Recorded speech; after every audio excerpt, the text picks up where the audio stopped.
The morning after our wedding, my mother-in-law walked into our apartment and took all of it. Every envelope, every check, every dollar people had handed us at the door. She arrived at 9:47 a.m. I remember because I looked at the clock when the doorbell rang and thought, who comes at 9:47 the morning after a wedding? She was wearing a cream blazer. Full makeup. She smelled like expensive perfume. She set down 2 large tote bags, looked at our pile of gifts and said, "Oh good, you haven't started." My husband went to get her a notepad and a pen. I stood there with my coffee going cold and watched it happen.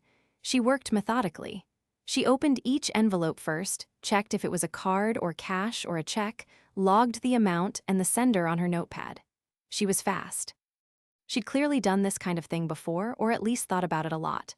Marcus stood near the counter. He wasn't helping exactly. He wasn't stopping her either. He just stood there. I started asking her why she was writing down the amounts.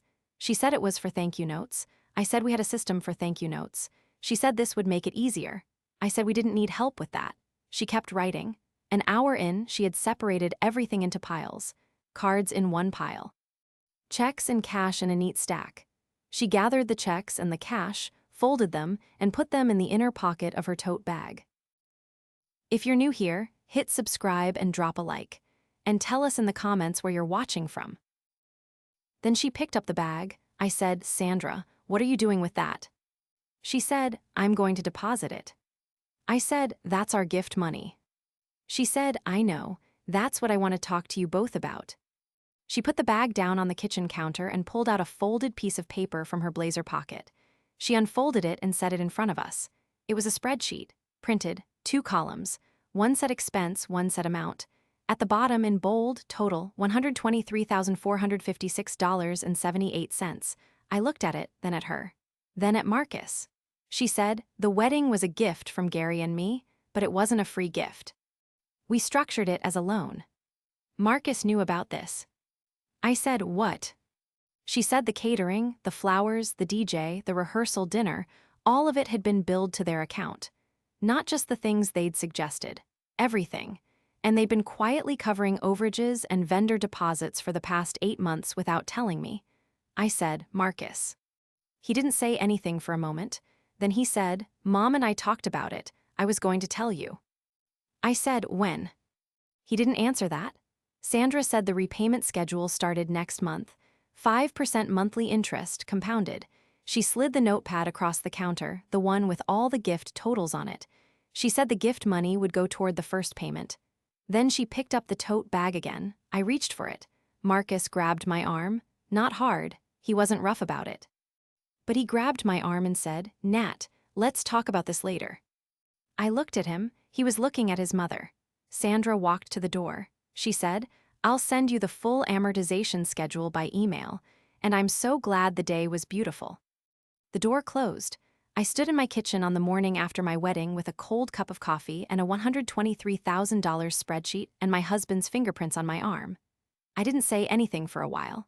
Marcus started to explain. I told him I needed a minute. He gave me the minute, but here's what I already knew, before he explained a single word, before he apologized or justified or tried to frame it carefully. Whatever he said next, something had already changed, and I wasn't sure it was fixable. Marcus talked for about 20 minutes. He explained the timeline. How his mother had started quietly covering vendor deposits back when we were engaged. How she'd framed it as helping. How he'd signed something, a handwritten agreement, not notarized, just his signature and hers, that said he'd pay her back when they could. He never said our money. He said when they could. I asked him to show me the agreement. He pulled it up in his email. It was 3 paragraphs on a Google Doc. His name, her name, a total figure of $97,000 at the time of signing, plus the line interest to be negotiated. He'd signed it digitally 8 months ago. I asked why he hadn't told me. He said he didn't want me to worry during the planning. I said I wasn't worried. I said I was his wife. I said there was a difference. He nodded like he understood, but I could tell what he was actually doing was waiting for me to stop being upset so we could move forward. 2 different things. I spent that afternoon on the couch, not crying, just thinking. I made a list in my phone of everything I knew for certain. 1. Sandra had our gift money. 2. Marcus had signed an agreement without telling me. 3. The total was now $123,000 and growing. 4. She had a 5% monthly compounded interest rate on it, which I'd looked up by then and realized was completely illegal to enforce in most states. 5. I did not know a lawyer. That evening, Sandra sent the amortization schedule by email. The email had 2 attachments.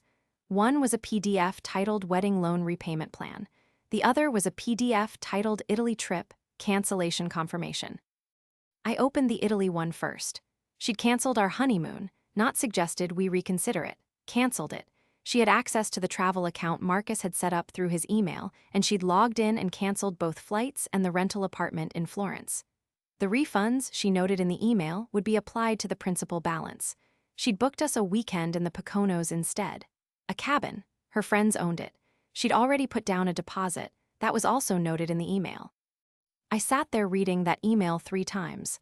Then I said to Marcus, very calmly, "She canceled Italy." He read the email. His face did something complicated. He said, "I'll call her." He went into the bedroom. I heard the call, low voices, about 12 minutes. He came back out. He said, "She says Italy was never confirmed in her records. She says she'll look into it." I said, "Her records, she made those records." He said, "I know, I'm going to fix this." He didn't fix it. The Italy trip was gone. The Poconos weekend was happening in 2 weeks whether we wanted it to or not. You want to know the worst part? I almost went. I almost just went to the Poconos and smiled and pretended everything was fine because I didn't know yet that fighting back was even an option. But then the espresso machine arrived. It was a gift from my college roommate. She'd bought it off our registry. Beautiful thing, all chrome and gleaming, still in the box. It arrived at our door 3 days after the wedding because it had been shipped separately. There was a note in the box, handwritten, on Sandra's stationery. It said, "Espresso machine, $1,299.99. Added to your principal balance. Enjoy your mornings." I put the note on the kitchen counter and stared at it. She'd opened the box. She'd found the gift. She'd written a note and put it back in the box and sent it to us. At some point before or after the wedding, she'd gotten into our registry, seen the price, and decided it was hers to bill. Marcus came home from work that evening. I showed him the note. He said, "That's not right." I said, "No, it's not." He said, "I'll talk to her." I said, "Marcus, stop saying that. Talking to her isn't working." He said he knew. He said he was sorry. He said he'd figure something out. I told him I needed him to be specific, not figure something out. Specific. What was he going to do and by when? He said he'd call a lawyer. He didn't call a lawyer. Not that week. What he did do was go to dinner at his parents' house that Sunday. His standing Sunday dinner. He asked me to come. I said I wasn't ready to be in that house. He went anyway. He came home smelling like her pot roast and told me his parents wanted to make us an offer. I said, "What offer?"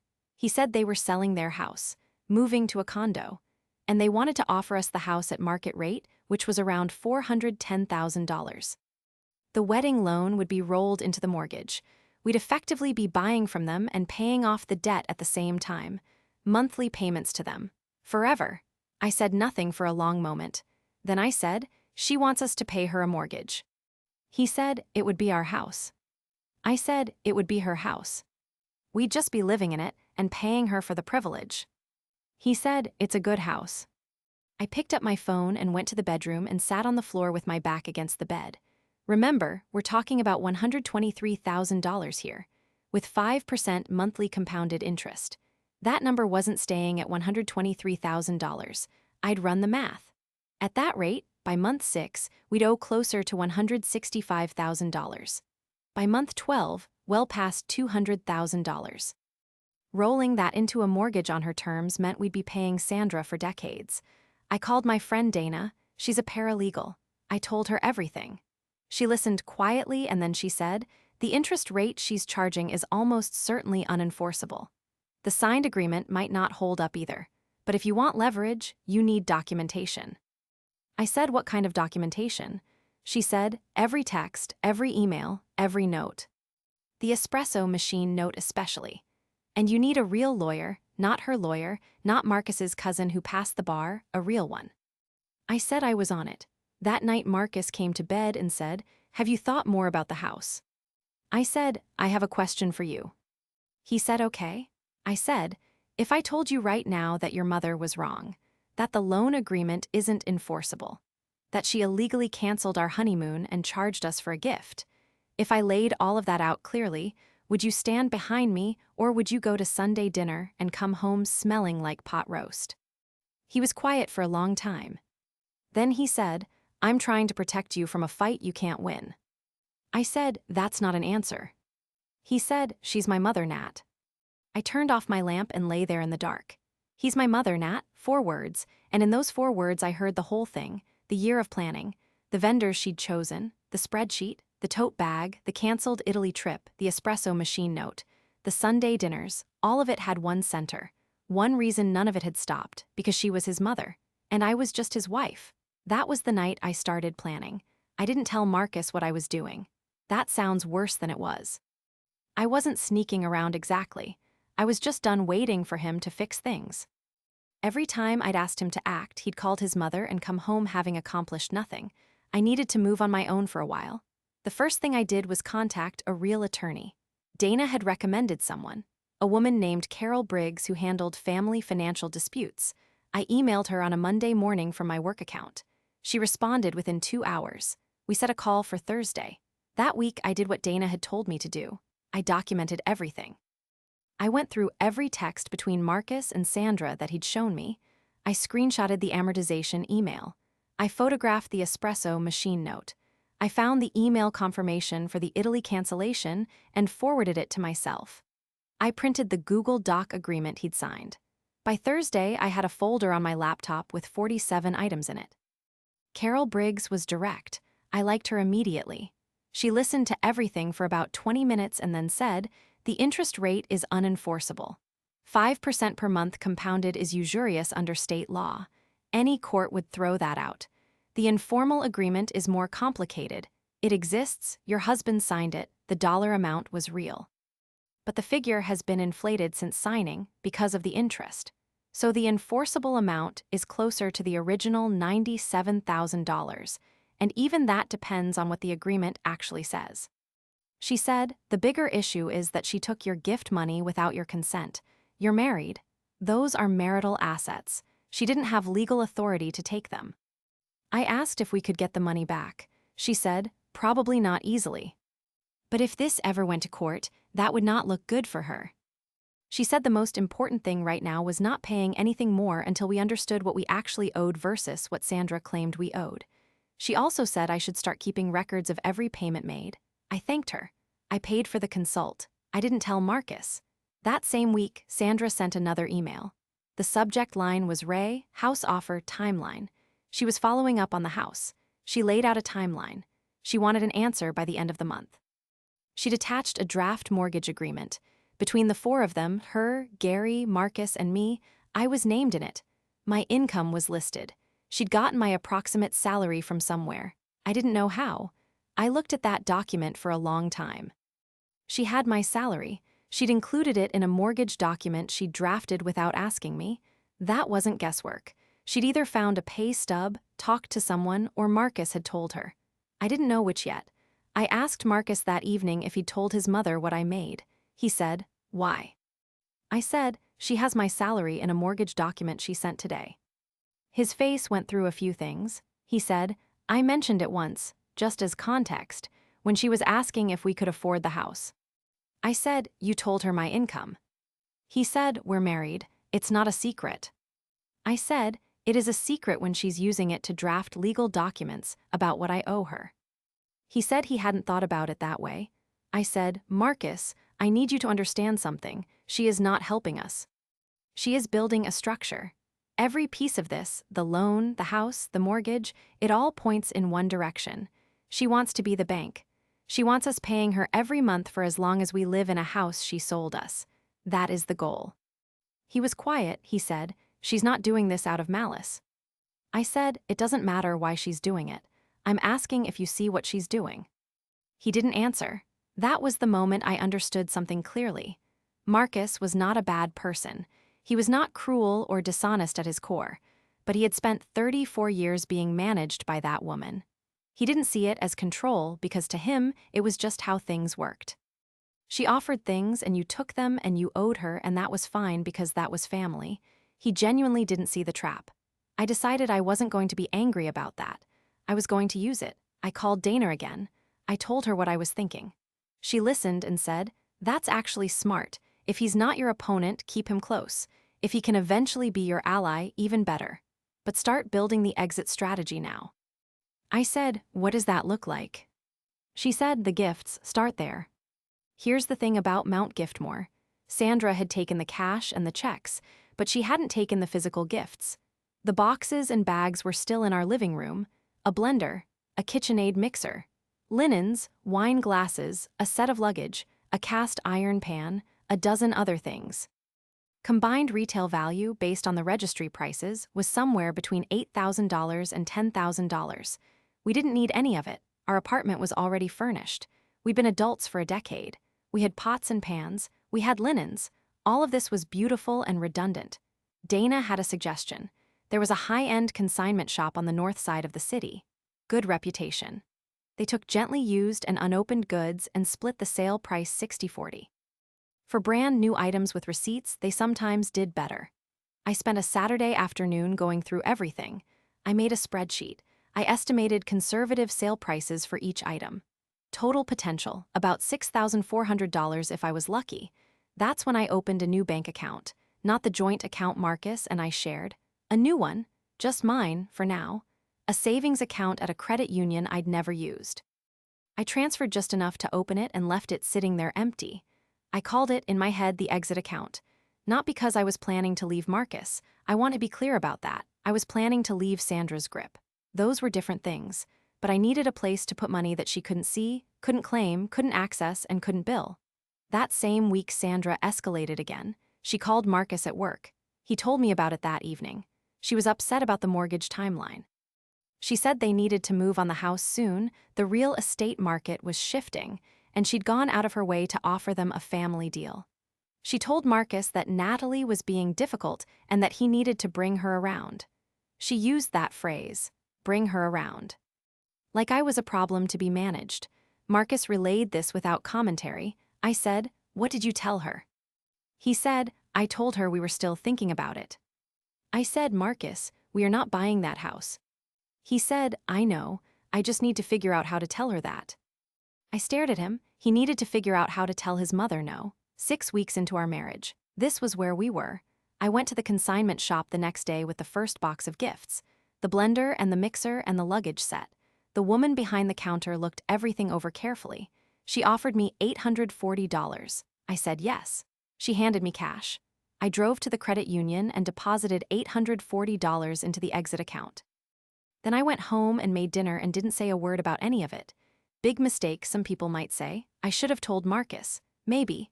But every time I'd told Marcus something, it had ended with a phone call to Sandra. I needed to get far enough ahead of her before she knew I was moving at all. And I wasn't anywhere near far enough. Yet, I sold gifts for 6 weeks. Not all at once. A few things at a time. I spread it out so there was no obvious sudden gap in Mount Giftmore. Every Saturday or Sunday, I'd take a bag to the consignment shop and come back with cash.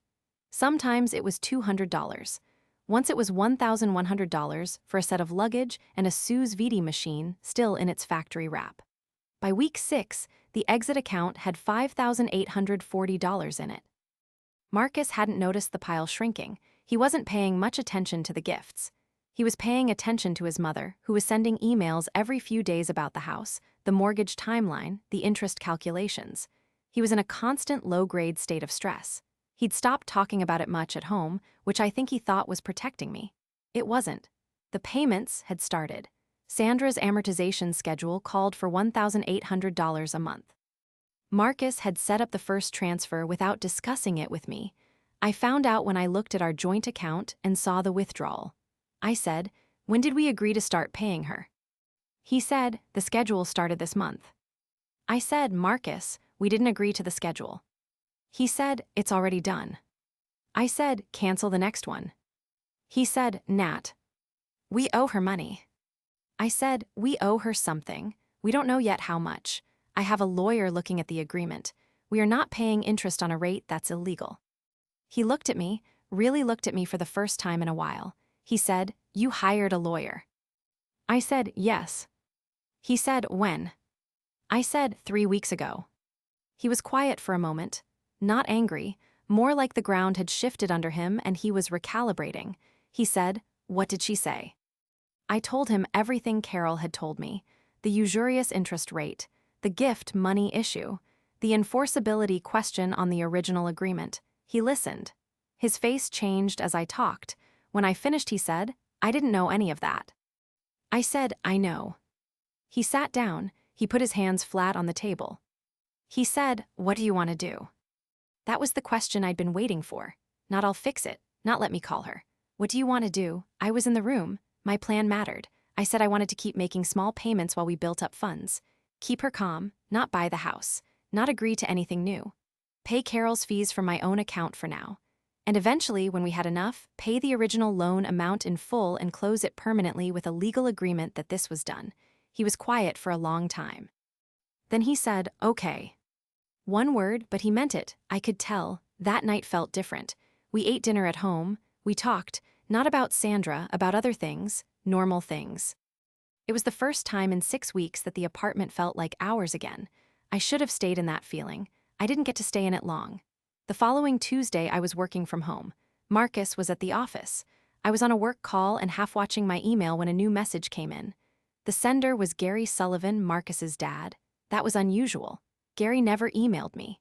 He was quiet, background, a man who watched the game and grilled on weekends. I'd received maybe 4 texts from him in 2 years. I finished my call and opened the email. It was short, 4 sentences. "Natalie, I thought you should see this. I'm not sure you know the full picture, I'm sorry." Gary, there was an attachment, a PDF. I downloaded it. It opened slowly. My laptop fan started up. The document was titled Family Financial Planning, Marcus and Natalie, Long-Term Structure. It was 14 pages. Sandra's name was at the top as the author.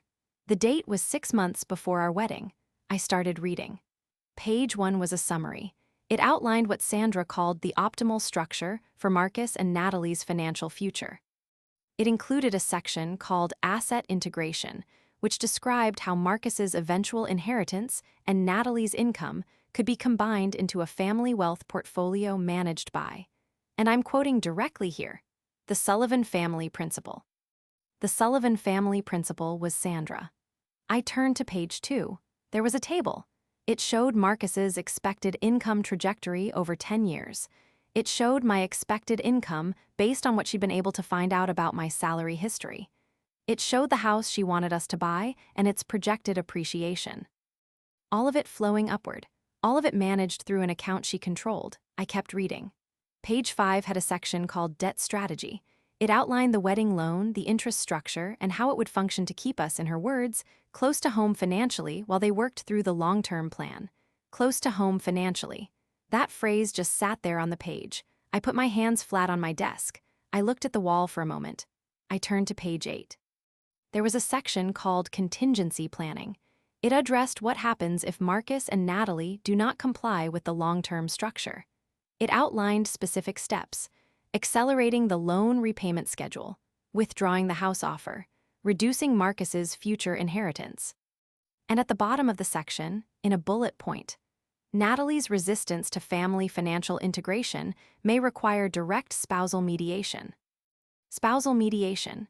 She had a plan for that, a specific plan. If I pushed back too hard, Sandra's answer was to go through Marcus directly, to position me as the resistant one and use him as the lever. I looked at the date again, 6 months before the wedding. She'd been planning this since before we got engaged. I turned to the last page. There was a note at the bottom in a slightly different font. It looked like it had been added later, not part of the original document. It said, Marcus reviewed and approved March 4th. March 4th was 3 weeks before our wedding. Marcus had seen this. I sat there for a very long time. I thought about the day he grabbed my arm. The morning after the wedding, when I reached for the tote bag, I thought about every time he'd said, "Let me call her. Let me handle it. Give me time. Let's talk about this later." He'd read a 14-page financial control document drafted by his mother. He'd approved it 3 weeks before our wedding. And he married me anyway, and he never said a single word. That's when things got really bad. Not the loan, not the interest rate, not the espresso machine note. This document, this plan. And his signature on it. I closed my laptop. I picked up my phone. I called Carol Briggs. She answered on the second ring. I said, I need to send you something, and I need to know what our options are. She said, send it now. I sent it. I sat at my kitchen table and waited for her to read it. Outside the window, it was a regular Tuesday afternoon. People walking dogs, a delivery truck double parked, the city doing what it does. Inside my apartment, everything was different than it had been an hour ago. Carol called back in 11 minutes. She said 3 words. We have him. Carol explained what she meant. She said the document showed premeditation. A structured financial control plan, drafted before the wedding, reviewed and approved by Marcus. That changed the legal picture significantly. It was no longer just an informal loan that had gotten out of hand. It was evidence of a coordinated scheme to use the wedding debt as financial leverage over a marriage. She said there were several angles we could use, depending on how far I wanted to take it. I said, I want to understand all of them. She walked me through it. 1, the gift money taken by Sandra could potentially be pursued as conversion. She took marital assets without consent. 2, the interest rate was unenforceable. 3, the document showed that Marcus had misrepresented the nature of his family's help before we married. That had implications for the marriage itself, not just the loan. She said, I want to be direct with you. Do you want to save the marriage or do you want out? I sat with that question. It was a real question and she was right to ask it. I said, I want to know which is actually possible first, then I'll decide. She said, fair enough. Either way, step 1 is confronting Marcus with this document. Today, before Sandra knows Gary sent it. I said I understood. I said thank you and hung up. I sat there for a few minutes. The apartment was quiet. I could hear the delivery truck outside reversing. Then I started thinking about Gary. He'd sent me that document, 4 sentences and an attachment. I'm not sure you know the full picture. I'm sorry. He'd known about this plan. He'd been in that house while it was drafted. He hadn't said anything for months, but something made him send it to me now. I texted him, just 3 words. Thank you, Gary. He replied in about 2 minutes. 1 word, please. That was the whole conversation. But it told me what I needed to know. He wasn't on Sandra's side in this. Not fully. Not anymore. That was useful. Marcus came home at 6:30, normal time. He'd stopped for groceries. He put them away. He asked how my day was. I said, sit down. He heard something in my voice. He sat down. I opened my laptop. I turned it to face him. The document was on the screen. Page 1, I said, Gary sent me this. I watched his face. He didn't deny it immediately. That was the first thing I noticed. He looked at the screen and then he looked at me and his face did the thing it does when he's calculating how much I already know. He said, where did Gary get that? I said, does it matter? He said, Nat. I said, you reviewed this, March 4th. Your approval is on the last page, 3 weeks before our wedding. He said nothing. I said, I need you to explain this to me, not defend it, not minimize it. Explain it. He looked at the table. He was quiet for a long time. He said she presented it like a plan, like she was trying to help us get organized. I didn't think. I said, you didn't think a 14-page document calling my income a family asset was something I should know about. He said she said it was internal, just so she had it organized. I said it has a section called contingency planning. For when I resist, it outlines how to use you against me. Did you read that part? He said, yes. I said, and you signed it anyway. He said, I thought she was just being thorough. She does that. She makes plans. I didn't think she'd actually. I said, Marcus, stop. He stopped. I said, I need you to hear this clearly. Your mother drafted a financial control document before our wedding. You read it and approved it. You married me without telling me. For 2 months, I have been watching her dismantle our lives piece by piece, and every time I've come to you, you've called her. Not stood beside me, called her. Do you understand what I'm saying? He said, yes. I said, I'm not leaving, not yet, but I need you to understand where we actually are. He looked up. I said, we are not a team right now. I have been acting alone because acting with you meant acting through her. That has to stop. Today. He nodded. His eyes were wet, not crying, just wet. He said, what do you need me to do? That was the second real question. The second time he'd asked instead of told me, it wasn't enough, but it was something. I said I needed him to stop all payments to Sandra immediately. I needed him to tell Carol everything he knew about the plan, and I needed him to stop attending Sunday dinners until we had this resolved. He said, "She's going to know something's wrong." I said, "She already does. Gary sent me this document. She's going to know by tomorrow." He closed his eyes for a moment, then he said, "Okay, all of it." So let me tell you where things stood at this point. We were about 8 weeks into our marriage. We had an exit account with $5,840 in it. We had a lawyer who'd just gotten a 14-page document showing premeditated financial control. We had Marcus's father quietly on our side. And we had Marcus finally, actually, standing in the same room as me instead of dialing his mother. We needed about $97,000 more. That was the actual loan amount, before the illegal interest. That was the number Carol said was enforceable in a worst case. That was the number we needed to pay and walk away clean. We had about $8,000 combined between the exit account and what we could pull from savings without depleting our emergency fund. That left us about $89,000 short. I called Dana that night after Marcus had gone to bed. I said, "Walk me through everything again, the gifts, the account. Is there anything I'm missing?" She was quiet for a moment, then she said, "Have you talked to your parents?" I said, I didn't want to bring them into it. She said, "Natalie, they were there, they gave money. Sandra took their money too." I hadn't thought about it that way. My parents had given us $4,000 in an envelope at the wedding. That money was in Sandra's tote bag. They didn't know that. "They thought we'd received it," I said. "They're going to be furious." Dana said, "Yes, they are, use that." I called my parents the next morning. I told them everything. My mom went very quiet. My dad said some things I won't repeat here. By the end of the call, my dad said, "How much do you need to end this?" I told him the number. He said, "Give me a few days." That was the turning point, not because my dad was going to solve everything, but because I wasn't alone anymore. Marcus was with me. Gary was quietly on our side. My parents were mobilizing. Carol was building the file. Sandra didn't know any of this yet, but she found out 3 days later. And the call that followed was the angriest I'd ever heard her. Sandra called Marcus at 8:47 in the morning on a Thursday. I know the exact time because I was standing in our kitchen when he answered, and I watched his face change the second he heard her voice.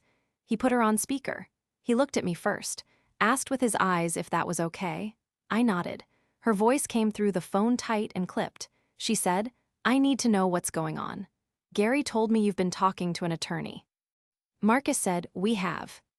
She said, "About what specifically?" He said, "About the loan, about the agreement, about what happened with the gift money." Silence, about 4 seconds of it. She said, "That money was applied to your balance. You knew that." Marcus said, "Natalie didn't know that. I didn't explain it to her clearly, and that was my fault. But we're looking at the full picture now." She said, "Marcus, I have put everything into helping you two start your lives. The planning, the vendors, the costs. I did all of that for you." Marcus said, "I know, Mom." She said, "And now you're involving lawyers over a family agreement." He said, "We need to understand what we actually owe, the interest rate." She cut him off. She said, "The interest rate is what it is. You sign the agreement." I said, "Sandra." Silence. She hadn't known I was there. I could feel it through the phone.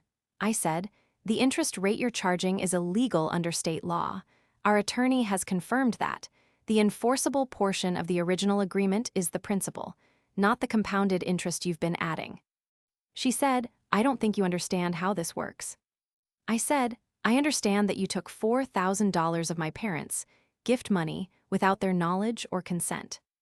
I understand you have a 14-page document you drafted before our wedding outlining how to use our finances as a control mechanism. And I understand that document is now in my attorney's file." Very long silence. When she spoke again, her voice had changed. The clipped tightness was gone. Something colder had replaced it. She said, "Gary had no right to share that." I said, "Maybe not, but he did, and now we're all looking at the same picture." She said, "That document was an internal planning exercise." I said, "It has a contingency section for managing my resistance to family financial integration. That's not a planning exercise. That's a playbook." Another silence. She said, "I want to speak to Marcus privately." Marcus said, "No." Just that, one word. No negotiation. No sorry, Mom, just no. I looked at him. He was looking at the phone. She said, "Excuse me." He said, "We're not doing that anymore. If you want to talk to me about this, Natalie is part of that conversation. Always." I can't fully describe what that felt like. 2 months of waiting. 2 months of him going to Sunday dinner and coming home smelling like her pot roast and saying, "I'll handle it." And now this. She said, "I see." He said, "We want to pay off the loan, the original principal, in full, and we want a written agreement that this is done. No more debt, no more interest, no more financial involvement from you without both of us agreeing in advance." She said, "You don't have that kind of money." He said, "We're working on it." She said, "Marcus, I'm your mother. I have done nothing but." He said, "Mom, I know and I love you, but this is over." Click. She hung up. Marcus set the phone on the counter. He stood there for a moment. He looked tired in a way that had nothing to do with sleep. I said, "Are you okay?" He said, "Not really, but yeah." That was honest. I appreciated it. My parents came through the following week. My dad had liquidated a small portion of a retirement account. He said he'd been planning to help us with a house someday anyway, and this was more urgent. He wrote a personal check for $40,000. He made me promise to pay him back when we could. I promised. I meant it. Combined with our savings and the exit account, we had about $52,000. We needed $97,000. Carol had been working the case. She'd sent a formal letter to Sandra outlining the legal issues with the loan, the interest rate, the gift money. The document Gary had shared, she laid out what a court proceeding would look like for Sandra. Conversion, potentially elder influence in reverse, using a family loan to control a younger couple. 2 days after the letter was sent, Sandra's response came through her own attorney. The number had changed. Her attorney's letter said Sandra was willing to accept $73,000 as full settlement of the debt, provided payment was made within 60 days, and provided no further legal action was taken. From $123,000 to $73,000, just like that. Carol said. She blinked. We were still $21,000 short. We had 60 days. Marcus called Gary. That was his idea, not mine. He called his father directly and explained where things stood. Gary listened. Then he said, "Give me a week." He called back in 4 days. He said he'd talked to his own financial advisor, and he was transferring $21,000 directly from his personal account to ours. He said it was not a loan. He said it was him correcting something that should have been corrected a long time ago. He said, "Tell Natalie I'm sorry it took this long." Marcus told me. I cried a little, not in front of Marcus, in the bathroom for about 2 minutes. Then I washed my face and came out. We had the money. Carol filed the response to Sandra's attorney. We would accept $73,000, full settlement, no further claims, and we were adding one condition. A post-nuptial agreement to be signed by Sandra and Gary both, stating that any future financial interactions between them and us would be considered true gifts only, with no expectation of repayment, control, or future claims. And that the family financial planning document was null and void.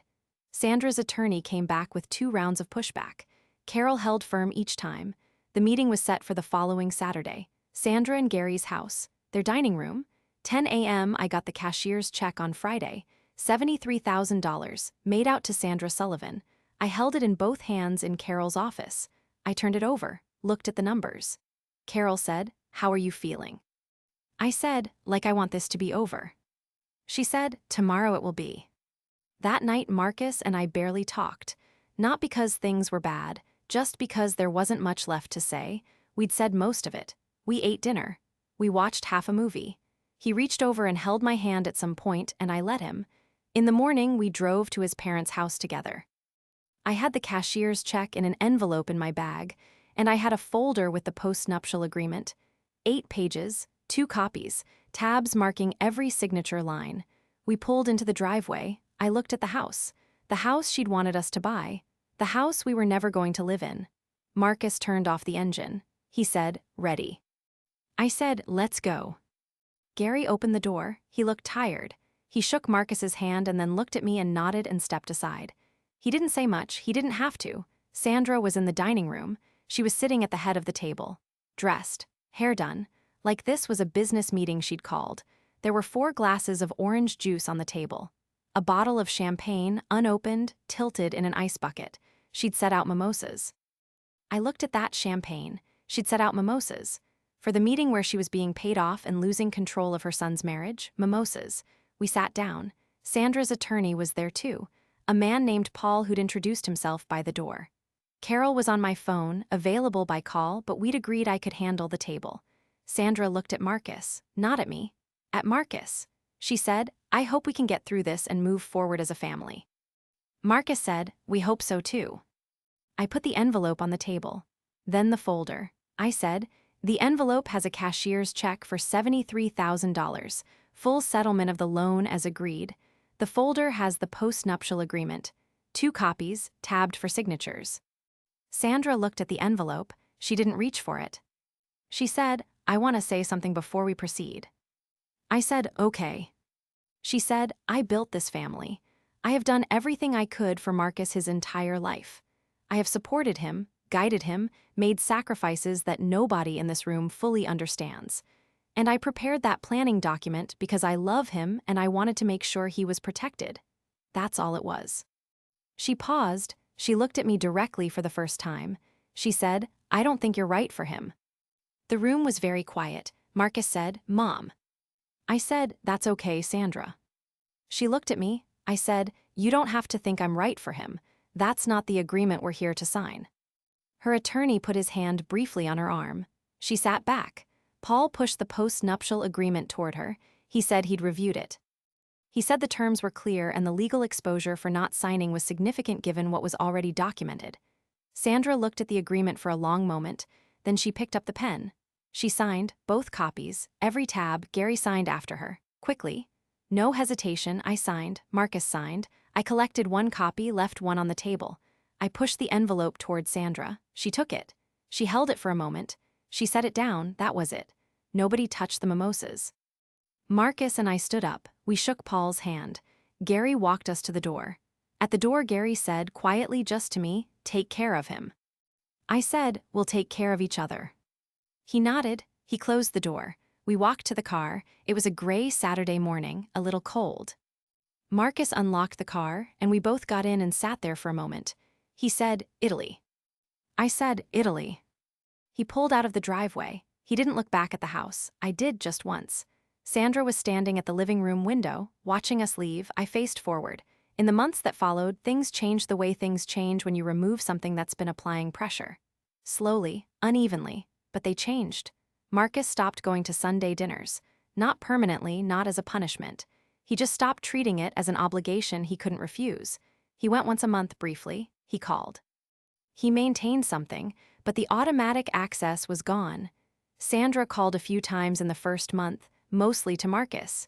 He answered most of them. He told me about them. There was some effort on her end to reframe what had happened, to soften it, to suggest maybe everyone had been emotional. Marcus listened and didn't agree and got off the phone. That was growth, real, observable growth. Gary texted me once in February, just checking in. I texted back. We had a brief, pleasant exchange about nothing. He mentioned the garden. I mentioned the weather. It was nothing and it was enough. My parents got the first repayment check in March. $500. Marcus's idea, not mine. He said, "It's the right thing." I said I agreed. My dad called to say we didn't need to rush it. I said we wanted to. Carol sent the final billing statement in April. Total legal fees, $4,200, completely worth it. The exit account, I moved it. Combined it into a real joint savings account, our joint account. Not the one Sandra could see, a new one just for us. I told Marcus about the exit account then, about the whole process of building it. He listened. He didn't get defensive. He said, "That was smart." He meant it. We booked Italy in May, 2 weeks in October. Rome, Florence, the coast. The apartment in Florence we'd originally reserved had been taken by then, so we found another one. Better, actually. Rooftop view. The owner left a bottle of wine. I thought about the espresso machine note on the last morning in Florence. I thought about the 14-page document. I thought about Sandra standing at the living room window watching us leave. And then I thought about sitting on the kitchen floor in our wedding clothes, eating crackers and laughing. That was still there. All of that. Under everything she'd tried to build on top of it, that was still there. Here's what I know now. When someone offers help and then asks for permanent access in return, that's not help. That's a toll booth. And once you let them build it, it gets harder and harder to take down. The moment I stopped waiting for Marcus to fix it and started building the exit account, that was the moment everything shifted. Not because the money saved us, because the action saved me. I stopped being someone things were happening to. I became someone with a plan. The wedding was the best day of my life. Everything that happened after was the year I found out what kind of person I actually was. Turns out, the kind who doesn't leave the mimosas untouched by accident. If your mother-in-law had secretly drafted a 14-page financial control plan before your wedding, would you have stayed? If you made it this far, hit subscribe and tap the bell so you never miss a story. Now tell us what you think in the comments.